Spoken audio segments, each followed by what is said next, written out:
merupakan sajian imajinasi penari likuran yang menaiki padang Fulan Fehan untuk melakukan upacara ritual jatuhnya bulan. Perpaduan tari likurai, tari Ata Ama, dan tari Tebe adalah gambaran masyarakat Belu untuk memulai bekerja sama, memulai bergotong royong, menuai satu keharmonisan kehidupan. Dan inilah dia penampilan dari Tarian Masal Selaras Tihar Likurai Belu.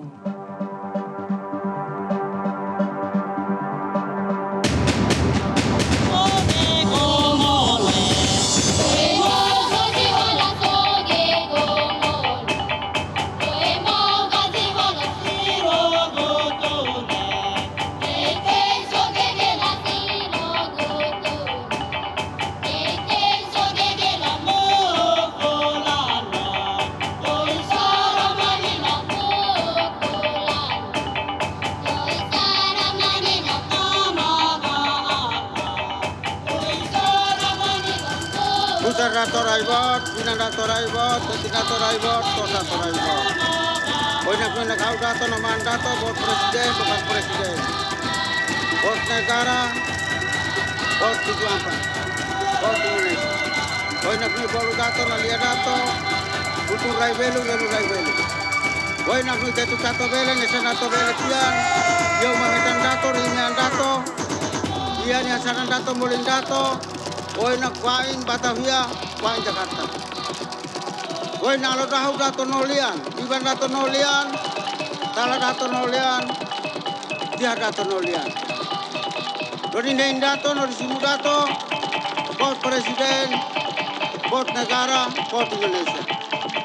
Sama dato beta dato nenai.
Ya, kembali dalam live event, Anda menyaksikan situasi terkini dari Istana Merdeka saat ini. Inspektur Upacara Presiden Joko Widodo sudah hadir di lokasi untuk bersiap dimulainya upacara peringatan detik-detik proklamasi.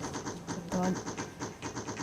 Dan seperti dari tahun ke tahun, Presiden juga menggunakan baju adat dan pada tahun ini menggunakan baju adat dari Bali. Dan bisa kita lihat ini bagaimana tarian dari Nusa Tenggara Timur, tarian Tifa. Yang sedang berlangsung di Istana Merdeka. Dan memang sejak pagi tadi seperti dilaporkan Ajeng ya Robert. Nah ini saat ini Presiden sedang didampingi menuju ke tempat upacara oleh cucu Janetes seperti biasa dan juga anak sulung yaitu Gibran. Mbak Anggi melihat ada yang nah ini adalah Janetes cucu dari Presiden Joko Widodo dan juga didampingi oleh anak sulung. Bagaimana Janetes sedang dada-dada nih Robert? Iya lucu banget. Ya. menggunakan baju adat juga ya, seperti dengan kakeknya, mbahnya menggunakan baju adat Bali ternyata John Etos tahun ini. Bang Anggi, ada yang menarik perhatian dengan baju-baju di tahun ini nggak tadi? Mungkin yang dipakai oleh Presiden, walaupun bukan kebaya ya, tapi ya, pasti tidak kebaya pakainya. Tapi apakah ini kemudian ada twist-twist tertentu atau ada inovasi-inovasi baju tertentu yang modern dari balutan kain yang dipakai oleh Presiden? Ini sih ya bener-bener baju Adat ya Mbak ya? iya adat banget yang, nah itu malah kita lihat Anissa tuh ya. Betul, ini adalah Agus Yudhoyono, Iya. Harimurti Yudhoyono, Itu dan pakai- juga Anissa Pohanna. Bagaimana dengan kebaya Anissa? Anissa Yudhoyono. Iya itu sepertinya dari Sumatera Barat ya kalau ngelihat dari topinya Pak Agusnya. Dengan apa sih suntiang yang Digunakan di kecil-kecil rambutnya, Anissa. sama songket, iya itu Sumatera Barat.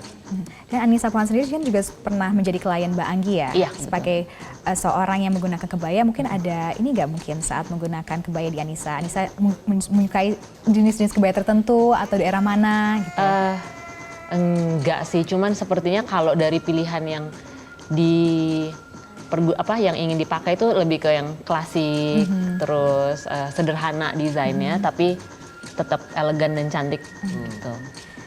Modelnya juga potongannya nggak terlalu banyak, simpel-simpel aja gitu. Kalau dari tahun ke tahun ini penggunaan kebaya sendiri apakah sudah banyak yang benar-benar modifikasi atau sebenarnya klasik itu tetap menjadi pilihan yang aman nih Mbak Anggi? Terutama untuk menghadiri acara-acara seperti ini ya. Kalau acara-acara seperti ini mungkin klasik lebih aman ya, tapi lebih untuk saat ini kayaknya kebaya udah banyak banget mengalami Perubahan.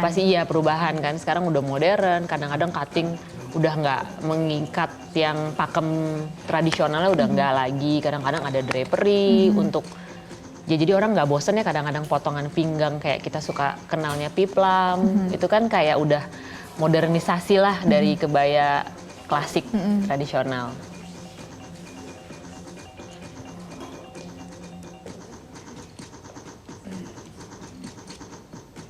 Kalau Intan sendiri seberapa sering sih Tan pakai kebaya sekarang? Udah semakin menggalakkan, aku sih udah ngerasa udah semakin harus sering pakai kebaya ya. Dalam arti kayak nggak hanya saat nyanyi, tapi juga kalau pas acara wedding, Iya. aku usahakan pakai kebaya gitu. Jadi kadang-kadang malah kalau aku lagi nggak pakai kebaya, pakai gaun gitu, terus kadang-kadang kayak, Tan kebayanya mana gitu. Jadi udah jadi lama-lama udah mendarah Identitas. daging sendiri gitu. Maksudnya kayak, oh ini kebaya yang kayak kemarin dipakai nyanyi ya gini ya. Iya. Oh akhirnya bisa lihat sendiri. Jadi secara nggak langsung sudah menjadi apa ya kebiasaan aku untuk tetap terus menggunakan kebaya. Jadi ciri khas ya jadinya iya, ya. Gitu. Bahkan kadang-kadang kalau acara-acara santai gitu cuma pakai kebaya encim, pakai celana jeans, pakai sneakers, sesimpel itu. Tapi akhirnya mereka juga lihat bahwa tidak hanya untuk acara khusus tapi untuk keseharian juga bisa digunakan. Nah, saat ini Presiden Joko Widodo sedang melayani permintaan wawancara dari para wartawan didampingi oleh Gibran dan juga Jan Etes. Tapi sayangnya kami belum dapat mendengar ya apa perkataan Presiden.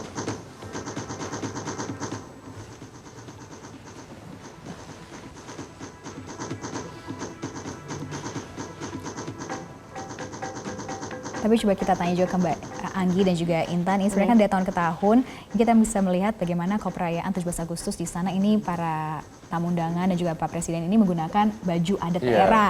Seperti apa sih? Apakah kalian menanti-nantikan nih baju adat-adat seperti apa yang ada? Ini seperti apa? Iya, jadi kalau kita bisa ingat lagi perangko-perangko Indonesia tuh yang zaman dulu kan banyak banget.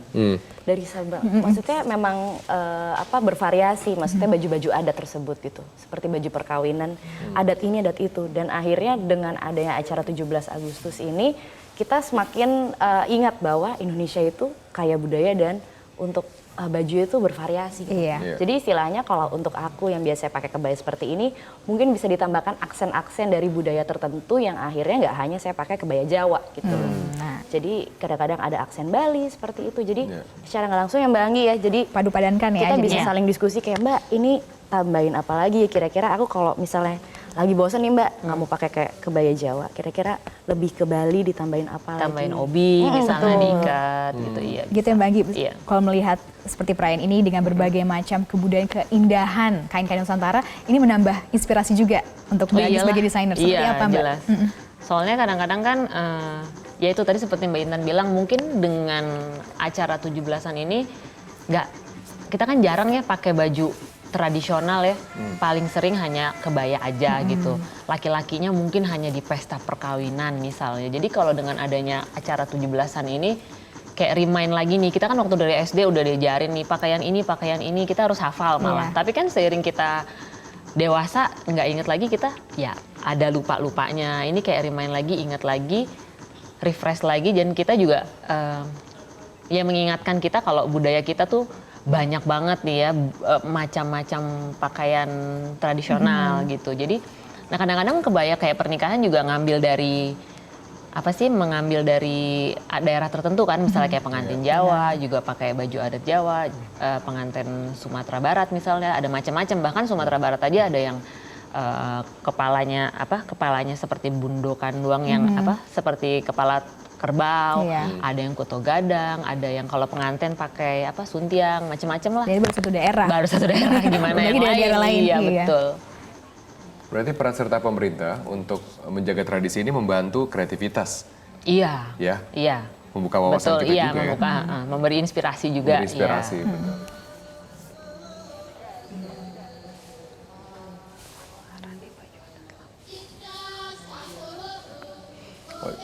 Saya nggak sabar nih untuk menantikan apa sih pernyataan presiden yang telah diberikan. Saya penasaran nih. Pada wartawan ya Robert ya. Iya. Tapi selain itu kan, selain adanya pakaian-pakaian adat dan juga kain-kain tradisional, ini bisa kita lihat juga bagaimana kebudayaan seperti contoh tarian, musik yang terus dipertunjukkan di Istana Merdeka. Dan ini juga sebagai upaya untuk kembali mengingatkan kita ya, bahwa kita kebudayaan tarian dan juga musik ini sangat kaya juga, dan terus harus dilestarikan. Dan mungkin juga terutama untuk generasi muda, Bet, seperti yang dilakukan Intan selama ini sebagai penyanyi keroncong, yang mungkin terkesan kan lawas ya penyanyi keroncong nih, ya. Keroncong kan identik dengan lawas ya, jadul lah. Jadul. Karena Intan adalah putri dari penyanyi legendaris keroncong juga gitu kan, Ibu Sundari Soekoco. Kenapa sih mau menjadi seorang penyanyi keroncong di zaman sekarang? Iya, jadi jawabannya adalah kenapa? Dan jawabannya aku adalah kenapa tidak gitu. Karena aku merasa musik keroncong ini sesuatu yang unik, antik, dan dia layer sejarah itu banyak sekali gitu. Jadi untuk Ibu Sundari yang kurang lebih sudah 40 tahun berkarya itu pun masih terus belajar. Jadi secara nggak langsung kita ini punya tugasnya masing-masing seperti ibu untuk tetap mempertahankan musik keroncong.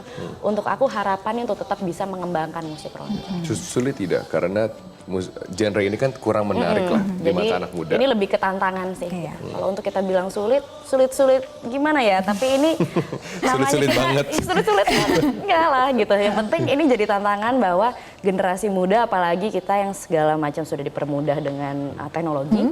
Harapannya untuk semakin kita bisa banyak survei, semakin kita bisa banyak berkarya dan memberikan apa sih yang menjadi identitas diri, tetapi tidak lupa untuk disangkutkan dengan budaya. Jadi secara nggak langsung, kenapa aku mau musik keroncong itu atas kemauanku sendiri, dan harapannya musik keroncong ini tetap berkembang dan tidak putus di generasi atas aku gitu loh. Tapi tantangan seperti apa sih Intan? Kan misalkan kita lihat memang karena Ibunda Intan sendiri kan seorang penyanyi keroncong, mungkin agak sedikit lebih beruntung karena bisa diperkenalkan oleh Ibunda sejak dini. Tapi sebenarnya tantangan seperti apa sih yang dihadapi misalkan sebagai generasi muda gitu secara umum? Tantangannya adalah beberapa saat memang banyak orang memikir bahwa musik keroncong itu memang musik lawas zaman dulu banget. Bahwa mereka akhirnya menutup dan akhirnya mempunyai stigma adalah musik keroncong, musik jadul. Dan harapannya adalah aku ke depannya itu untuk membuka wawasan itu semua, bahwa kalau kita ada keinginan, ada kemauan itu pasti ada jalan. Dalam arti aku ngerasa tujuanku di sini adalah untuk mempertahankan musik budaya Indonesia, yaitu musik keroncong. Jadi generasi muda kita semakin harus bisa membuka wawasan, semakin mau melihat hal yang baru, dan aku yakin anak-anak sekarang juga generasi kita sangat senang gitu dengan hal yang baru gitu.